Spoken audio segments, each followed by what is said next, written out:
Provérbios 9 é o nosso texto, estamos nesse livro fascinante que é Provérbios, e eu destacarei um versículo que apareceu no texto de hoje: o temor do Senhor é o princípio da sabedoria. Falaremos desse encontro, temor do Senhor e sabedoria.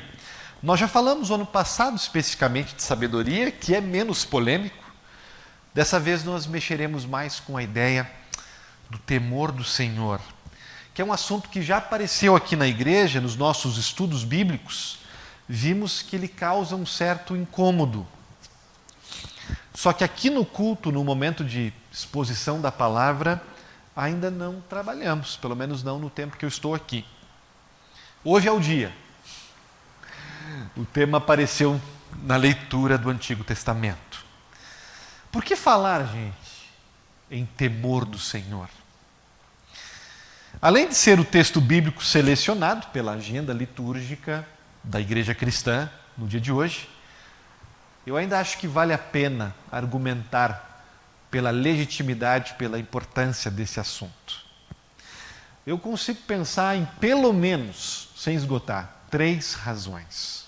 Uma de um cunho mais teológico, uma de um cunho talvez mais psicológico e de um cunho mais sociológico, ou mais existencial e social.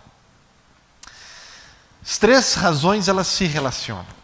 Primeiro, quando falamos do temor do Senhor, pode parecer que a gente está propondo um tipo de espiritualidade, uma qualidade de fé que é algo assim primitivo, que já foi superado. Mas, na verdade, é extremamente relevante para o nosso equilíbrio espiritual. Existem autores que defendem que a fé cristã, em muitos casos, ela foi minada por uma mensagem casual, irreverente, atrevida até, em várias frontes, que acabou suprimindo essa ideia do temor do Senhor e colocando no lugar uma ideia de uma relação com um Deus, de um Deus que é mais nosso parceiro, nosso amigo, nosso fechamento, como diríamos aqui no Rio de Janeiro. Ou pior até, nosso fantoche. Isso pode acontecer numa perspectiva mais grosseira, quando a gente abraça aquela teologia da prosperidade, aquela teologia da glória e começa a dar ordens para Deus, a querer manipulá-lo e controlá-lo de acordo às nossas vontades. Ou isso pode aparecer numa postura mais sutil, quando a gente abraça uma teologia do teísmo aberto, onde, para o bem de explicarmos e justificarmos a Deus, nós o diminuímos, o domesticamos. Ou isso ainda pode aparecer num tipo de teologia do consumo, onde a gente trata a nossa fé com superficialidade, sem compromissos, apenas consumindo aqui e ali uma coisa ou outra. Em todos os casos, nos enaltecemos, nos autoinflamos, nos colocamos no centro e olhamos para Deus e para os outros de cima para baixo. O temor do Senhor é um conceito que vem e, de certa forma, dá no meio dessa espiritualidade antropocêntrica. Devolve Deus ao seu lugar e nos coloca também no nosso lugar.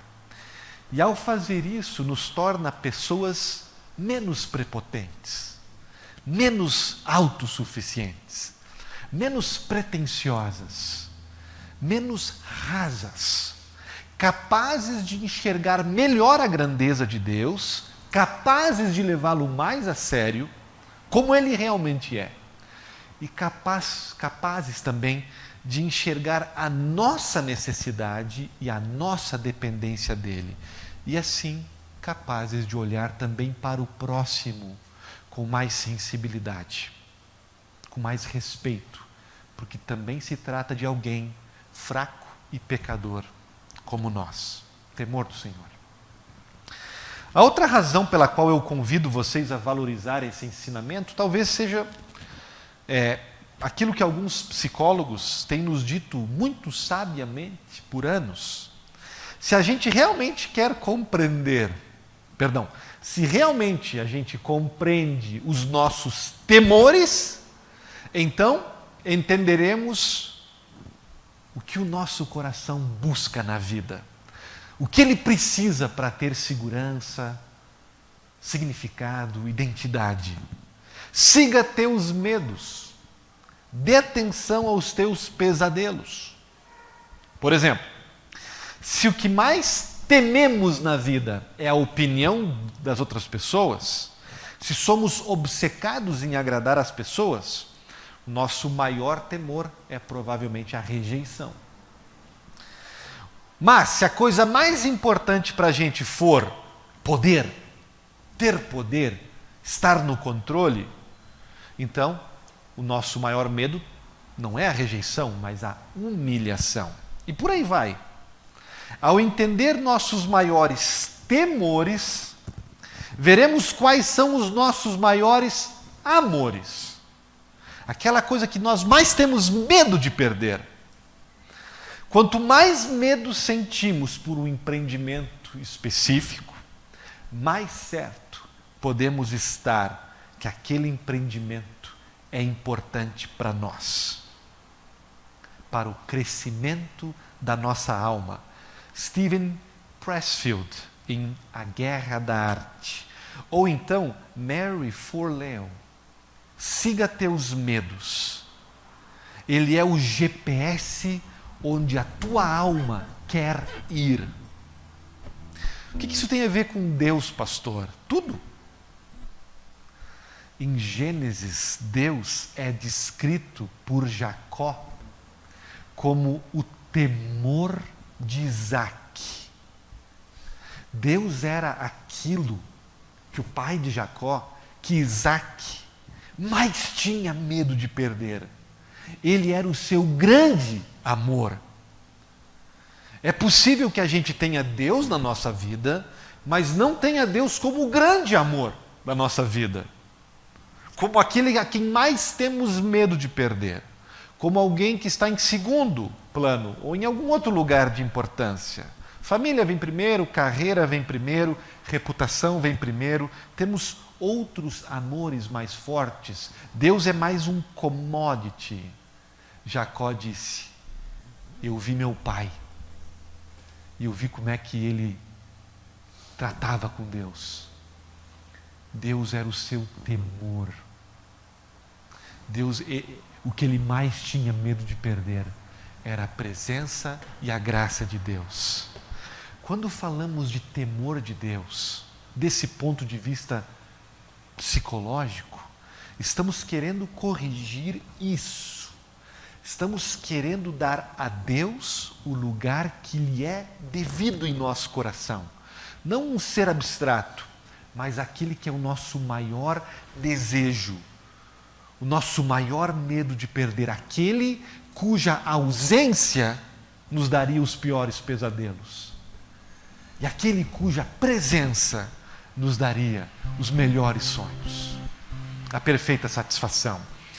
E uma última razão para falarmos em sabedoria é mais social ou até existencial, ela é bem prática e tem a ver com o nosso texto. Se a Bíblia está certa, e ela fala isso 3 vezes, ela fala em Provérbios 9, que nós lemos, ela fala também em Provérbios 1, e ela fala no Salmo 111, o temor do Senhor é o princípio da sabedoria. O que Salomão está nos dizendo? Você pode ter todo o conhecimento do mundo, sem o temor do Senhor, você vai mal interpretar seu próprio conhecimento. Você vai mal compreender tudo o que você sabe. Mal compreender e mal aplicar. Sem o temor de Deus, não há, segundo a Bíblia, possibilidade de sabedoria. O temor do Senhor é o começo e não é o segundo estágio. Não é que você pode ser sábio até certo ponto e então com o temor do Senhor você pode mover para o segundo estágio. Não, é o princípio da sabedoria. Tudo o que você pode ter sem o temor do Senhor, é mero conhecimento de informações, não é sabedoria. Muitos não vão concordar com isso, eu estou ciente disso. Sutilmente, dizendo que as coisas da vida espiritual têm o seu lugar e tal, mas é um lugar limitado, é um lugar para alguns momentos da vida, para algumas pessoas talvez mais fracas, ou então vão discordar radicalmente, dizendo que qualquer coisa relacionada com Deus é totalmente contrária à sabedoria e ao esclarecimento e à inteligência, até nocivo para isso, para a sociedade. Se quiseres desenvolver uma espiritualidade, mantenha na esfera privada, mantenha no campo das emoções e das intuições, mas não ouse trazer os valores dela, os insights dela, para os grandes debates do mundo. Me lembro, a título de exemplo, de Christopher Reeve, dos primeiros super-homens, quando disse em 2003, na Faculdade de Medicina da Universidade Yale, que quando assuntos de política pública são debatidos, a religião não deve ter um lugar à mesa. Precisamos respeitar essa opinião. Respeito ela, especialmente quando vem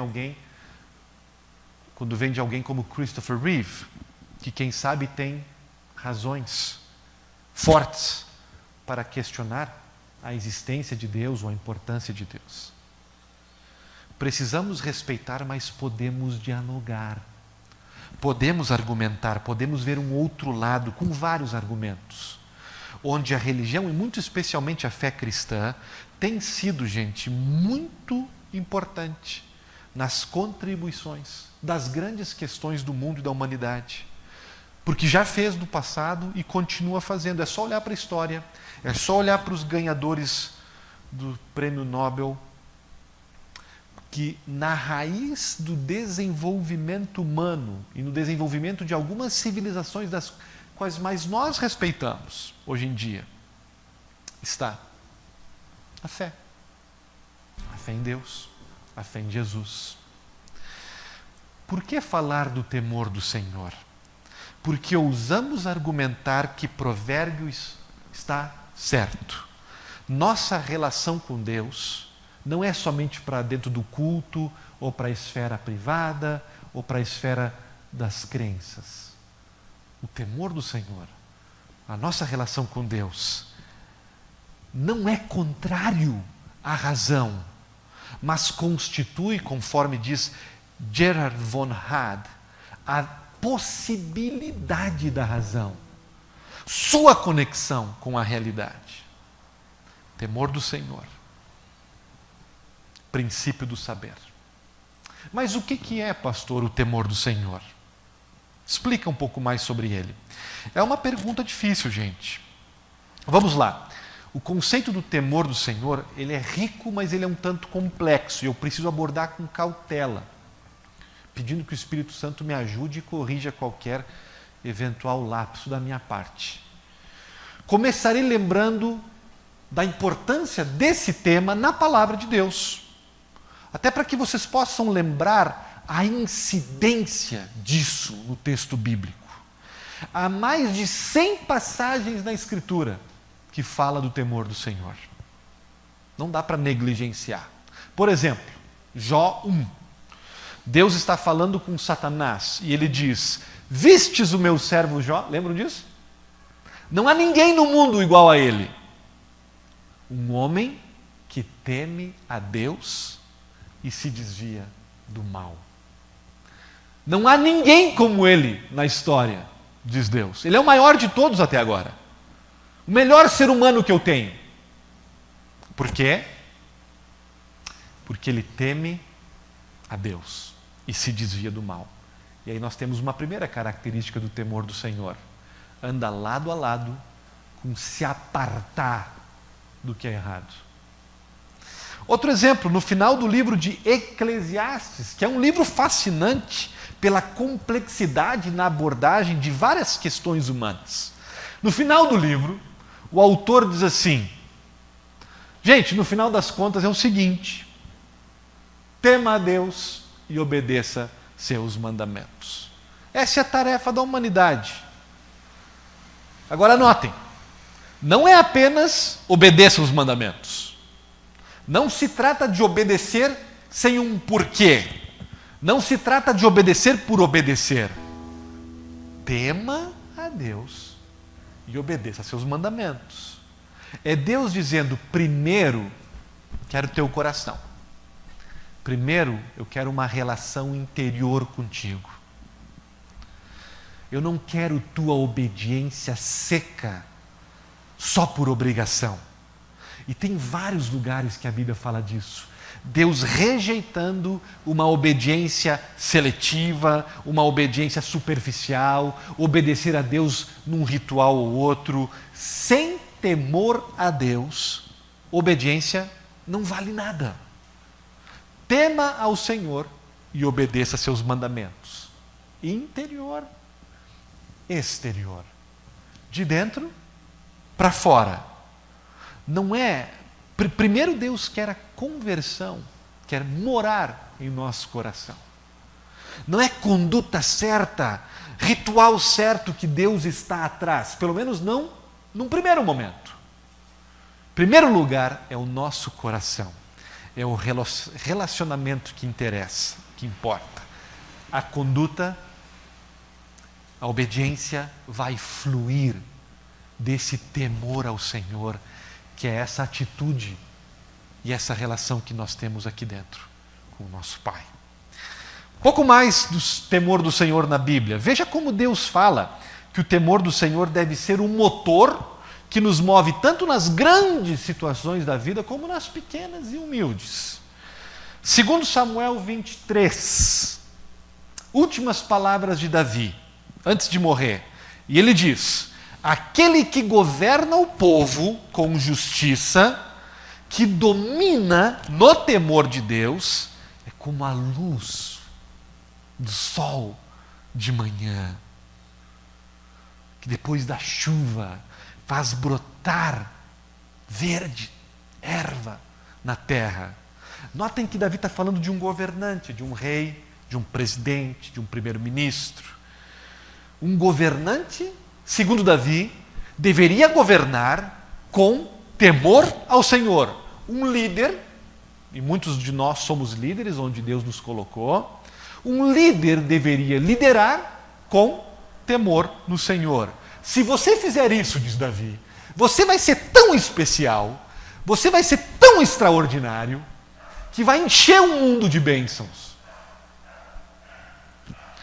E aí, em Colossenses 3, Paulo vai falar para cristãos que não são reis, para cristãos que eram escravos no Império Romano.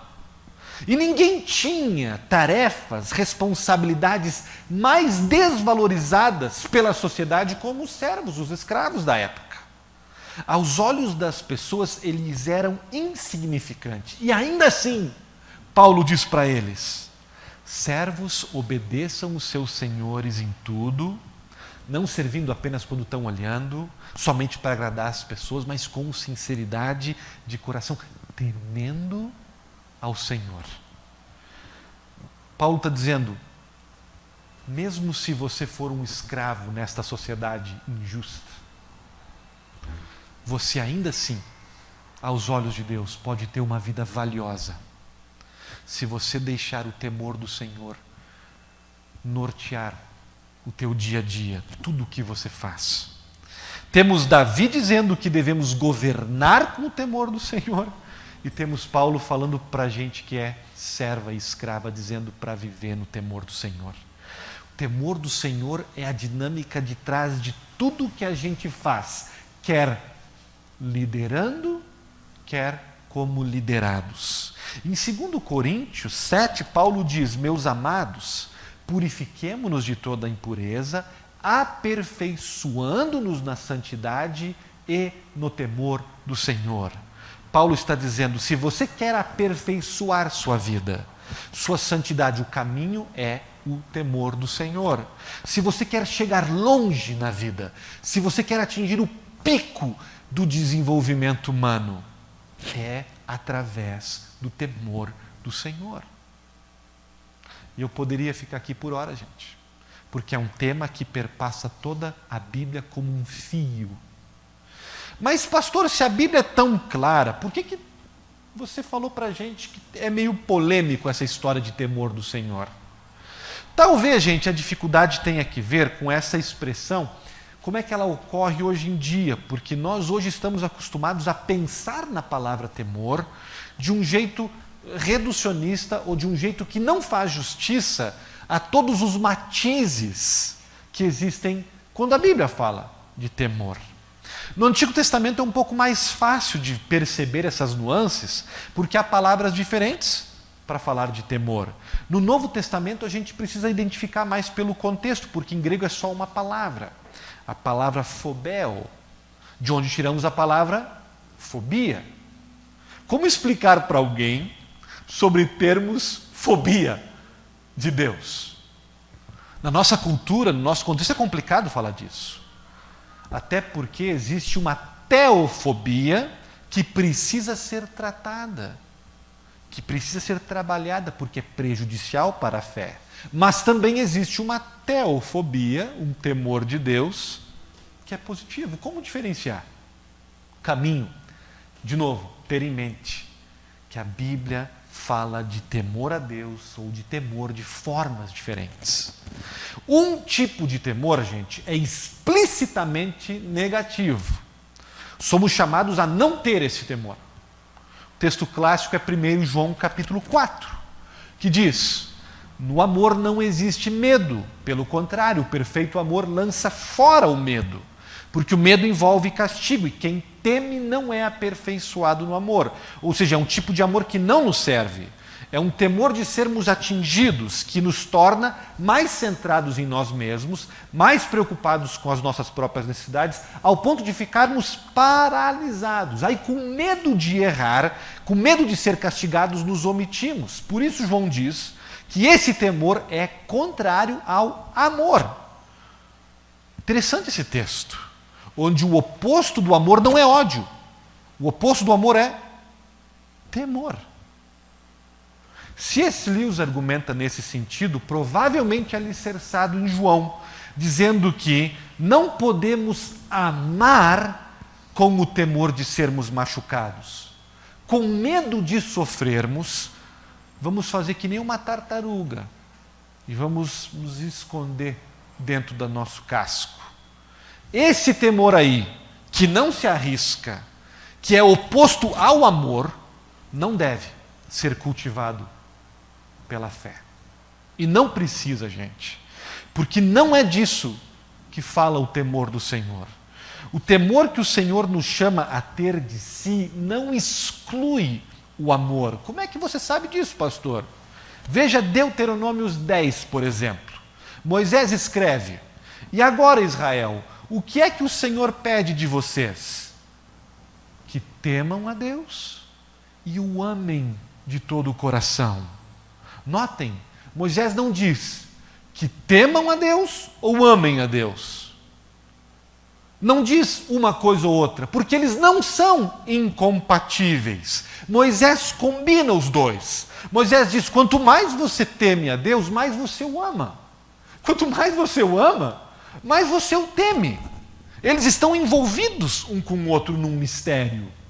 Na igreja luterana, gente, a gente acredita nesse paradoxo. No catecismo, alguns vão lembrar, desde pequenininho, nós memorizamos a frase: devemos temer e amar a Deus, que Martinho Lutero usou para explicar cada um dos 10 mandamentos. E olha, gente, que Martinho Lutero poderia ter abolido o conceito de temor a Deus. Por quê? Porque ele foi uma pessoa muito abusada pela ideia e pelo conceito errôneo de temor a Deus. Lutero foi massacrado na religião da época por um temor exagerado, por um temor pervertido de Deus. Só que quando ele descobre o amor de Deus e tem paz com Deus, Lutero não vai para o outro extremo. Ele preserva as duas coisas. Ele poderia abandonar a ideia do temor e ficar só com o amor.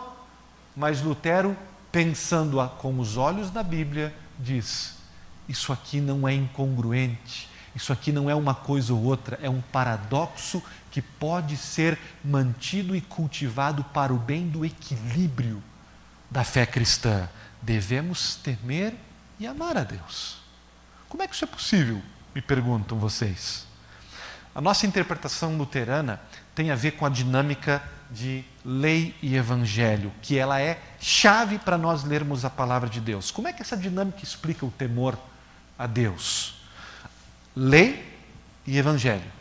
Através da lei de Deus, lembramos, por exemplo, de Jó 37, onde diz que Deus vem em temível majestade. A majestade de Deus tem um aspecto que apavora. Por quê? Porque no fundo, dentro de cada ser humano, a gente sabe que existe um Criador e que por ser nosso Criador, nós devemos tudo a Ele. Ele deveria comandar a nossa vida. Só que nós vivemos com as rédeas da nossa vida. Nós vivemos tomando as nossas próprias decisões sem se importar muito com o que esse Deus tem a nos dizer. E aí nós nos tornamos os nossos próprios deuses. E se nós estamos nos fazendo passar por alguém, e esse alguém vem ao nosso encontro, a gente começa a tremer de medo. Porque seremos expostos, seremos descobertos na fraude que somos. E esse é o medo que as pessoas têm de Deus. A gente pode confundir, a gente pode disfarçar com descrença ou com indignação, mas quer a gente saiba muito ou pouco desse Deus, desde que Adão e Eva caíram em pecado, o medo de sermos expostos e chamados a prestar contas pela fraude e pela rebelião em que nós vivemos habita dentro de cada ser humano, quer a gente se dê conta disso, quer não. Tratamos a Deus como se ele não existisse. Tratamos a Deus até como nosso inimigo, ou fazemos ele um Deus menor, que a gente possa manipular, só porque no fundo temos medo dele. Temos medo que ele se aproxime do jeito que ele é e com o direito que ele tem, que é nos chamar e nos perguntar, mesmo que ele perguntou para Adão e Eva: onde vocês têm estado? E o que é que vocês têm feito? Esse é o medo que o nosso pecado nos faz sentir de Deus. É um temor servil, dirá Lutero, de servo. É um remédio amargo, mas ele não é ruim, gente. Esse medo aí tem uma função, que é nos fazer levar a Deus a sério, nos fazer pedir socorro. Esse medo tem um lugar na espiritualidade, mas ele não precisa ser a força motriz da nossa vida espiritual. Podemos temer a Deus a partir da lei, mas não devemos temer a Deus só com a lei. Devemos colocar ao lado da lei o Evangelho. E aí então temer a Deus com o Evangelho. O que é o Evangelho? É uma nova e mais vivificante forma, sentido de temer a Deus. E aí é o temor filial, não servil, mas filial, de filho, que nós temos a partir de Jesus Cristo. É o Evangelho que nos fala do amor de Deus por nós, de dar o seu Filho Jesus Cristo para perdoar a nossa fraude, a nossa rebelião e os nossos pecados. E é esse Evangelho que nos faz entender, por exemplo, Provérbios 28, que diz: feliz é aquele que teme ao Senhor. Porque eu posso ser feliz me apropriando do amor de Deus e vivendo a partir do amor de Deus. E também o Salmo 130, que é muito interessante, gente. O Salmo 130 diz: contigo, Senhor, está o perdão, para que sejas temido. Olha só, coloca o temor ao Senhor junto com o perdão de Deus. O salmista está dizendo: eu te conheci como um Deus gracioso, eu vejo que o Senhor é um Deus perdoador, e isso me fez temê-lo. Eu vejo a sua misericórdia, isso me enche de um santo temor, um temor de filho que agradece ao Pai. Que tipo de temor é esse? Que nasce da graça e do amor de Deus. Que nasce de sabermos que temos um Deus de perdão. É um temor de assombro, é um temor de encantamento, é um temor de apreciação diante da graça e da bondade do Pai para o Filho. Pensei num exemplo para explicar isso em miúdos para vocês. Eu não sei se eu achei um bom, mas eu vou tentar. Me perdoem se ele não funcionar. Imagine que você tem muitos flamenguistas aqui. Eu vou pegar o Alexandre, que eu sei que é um bom flamenguista. Imagine que o Alexandre lá, flamenguista roxo que é, tem uma camiseta do Zico, uma camiseta retrô, uma camiseta antiga, tá? Camiseta de 1980, por aí, 81 talvez, sei lá. E o Alexandre tem essa camiseta, ele tem muitas camisetas do Flamengo e do Zico. Mas ele tem só essa antiga, clássica, que o Alexandre cuida com mais carinho do que as demais camisetas. Bota só em ocasiões muito importantes. E quando o Alexandre coloca essa camiseta retrô, clássica, dos tempos áureos do Flamengo, os amigos dele dizem: uau, que camiseta maneira, essa camiseta vale muito, essa camiseta é muito importante. O que aconteceria se algum dia uma autoridade, alguém conhecedor do universo das camisetas e da história, viesse e visse o Alexandre com essa camiseta e dissesse: o que é que você está fazendo com essa camiseta? Essa camiseta aí não é simplesmente retrô ou clássica. Essa camiseta aí é a camiseta que Zico usou em Tóquio. Essa é a 10 que ele estava com ela no dia do Mundial.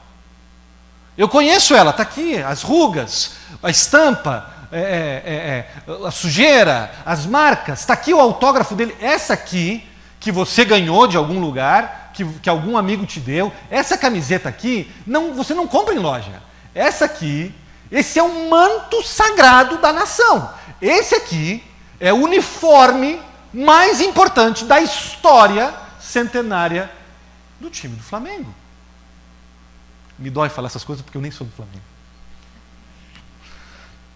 Como assim, o Alexandre ia dizer? A camiseta do Zico no meu guarda-roupa? Na minha pele? Eu, um plebeu? Vocês acham que o Alexandre iria usar essa camiseta de um jeito diferente? Depois que ele soubesse onde essa camiseta andou, em quem ela vestiu, o que ela ajudou a fazer. Sabendo que esse é o tesouro dos tesouros dos tesouros de um time, de uma nação como o Flamengo. Vocês acham que sim? Tenho certeza que o Alexandre olharia para essa camiseta e a valorizaria de um jeito ainda muito maior do que ele fazia antes. Qual é a ponte, pastor? O nosso comportamento muda quando nós nos damos conta do valor, do custo de uma peça, de alguém na nossa vida. Muda. A gente até fica meio aflito daí depois de usar aquilo, de usar de um jeito que não vai desvalorizar, de um jeito que não vai estragar, de um jeito que não vai ofender. Há um certo temor. Eu tenho a peça, mas eu tenho até tenho um certo medo de ter aquilo. Eu tenho um certo medo de ter o meu filho, porque ele é tão valioso, eu tenho medo de não saber cuidar dele. O ponto é, Quando a gente descobre o valor de alguma coisa, a nossa relação com aquilo ou com aquele muda. É muito mais turbinada, se torna muito mais importante. Quando nós descobrimos e nos damos conta do valor que é Deus, Cristo, a graça de Deus, a gente passa a olhar diferente. Não mais de um jeito trivial e casual. Eu vou lá na igreja quando dá, se der. Eu vou falar com Deus se der. Eu vou me relacionar com Ele como, se der tempo. Não.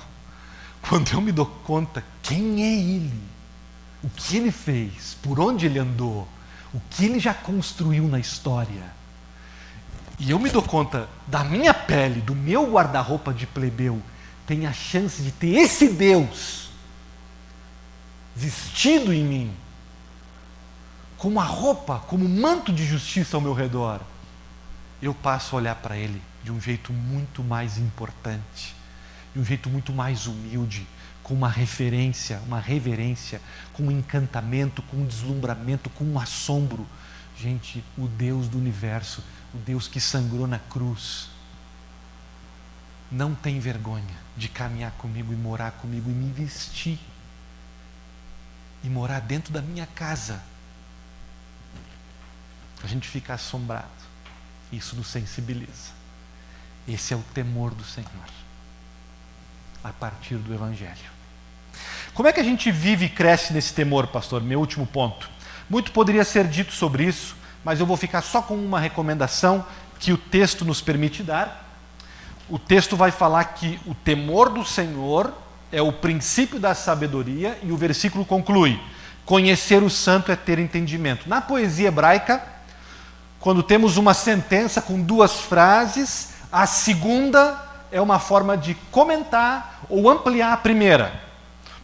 Em ambas as frases, o tema é sabedoria. Na primeira, coloca o temor do Senhor. Na segunda, temor do Senhor é explicado, é desenvolvido, é colocado em prática numa ideia: o conhecimento do santo. Aproveito a tese. Como viver e como crescer no temor do Senhor? Conhecendo o santo. Conhecendo a Deus. Não vai ser através de um transe espiritual. Não vai ser através de só vir na igreja, ainda que tudo isso é muito importante. Não vai ser através de um exercício diário, individual e coletivo, de conhecermos mais e mais a Deus. E o apóstolo Paulo parece que entendeu isso, porque ele vai dizer para os Efésios, num texto que lemos aqui há um mês atrás: peço ao Deus do nosso Senhor Jesus Cristo que Ele conceda a vocês espírito de sabedoria no pleno conhecimento dEle. Como é que a gente cresce no temor do Senhor? Conhecendo esse Senhor. E conhecer a Deus não é conhecer sobre Deus. Não é saber simplesmente informações do catecismo ou da Bíblia, não é saber doutrinas, diferenças das religiões, é conhecê-lo como meu Deus, é conhecê-lo pessoalmente, é conhecê-lo intimamente, é Deus na minha frente, é Deus para mim, é Deus como minha paixão, é Deus como meu amor, é Deus como o meu temor, como o temor do Isaac. É Ele o meu maior medo de perder. Conhecer o santo é conhecer e fazer uso dos seus atributos, ou seja, as características de Deus. Conhecer isso melhor e aproveitar isso para a gente, refletir e mastigar isso para a gente. Por exemplo, estamos preocupados? O que nos ajuda a lidar com preocupações? Muitas coisas, mas uma especial: observar e refletir no atributo da sabedoria de Deus, do amor de Deus, e pedir ao Espírito Santo que nos ilumine para que a gente lembre que Deus é sábio, que Deus é amoroso, e que isso nos mova e nos console, se conectar com esse atributo. Que aquele atributo me ajude no meu dia a dia. Estou preocupado, o que vai acontecer com a minha vida? Mas Deus me ama. e Deus sabe o que está fazendo, e eu estou nas mãos dele, Deus sabe o que faz. Me aproprio desse atributo. Ou então, estou machucado porque alguém me criticou. Qual é a opção que eu tenho? Tema a Deus. Lembra da onisciência dele. Deus sabe muito mais sobre mim do que a pessoa que me criticou. Deus sabe que eu sou, na verdade, muito pior do que o que a pessoa que me criticou acha que eu sou. Sou pior. E Deus me ama. E eu tenho a sua aprovação. Por que eu preciso da aprovação dessa pessoa? Até porque ela está certa de certa forma. Eu realmente sou um pecador, eu tenho defeitos, eu sou passível a críticas. Um pouco de razão ela deve ter, mas o ponto é, ao invés de ficarmos presos na opinião dela, que me criticou, eu posso aceitar a crítica e eu posso filtrar essa crítica através do exercício de conhecer a Deus, sua onisciência, sua graça, que conhece o pior de mim e ainda assim me ama.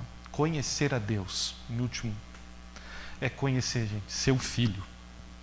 Sabedoria encarnada. Não tem como a gente concluir sem Jesus. Jesus Cristo é o centro da nossa fé, também é o centro do nosso temor ao Senhor. Tememos a Deus com Jesus do lado. Conhecer a Deus é conhecer Jesus. E o que Jesus falou de forma explícita em Provérbio está escondido, mas está lá.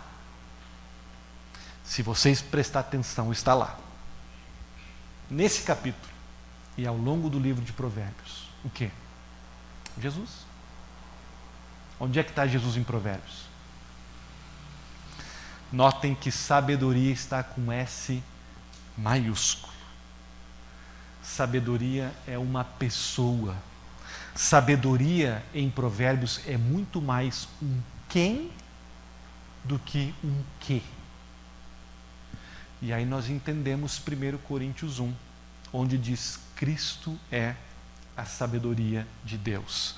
Jesus é a sabedoria. Jesus é provérbios de carne e osso. Os provérbios se tornam vivos e assumem carne e osso na pessoa de Cristo. Jesus viveu provérbios. Em nós, para nós, por nós. Conheça Jesus.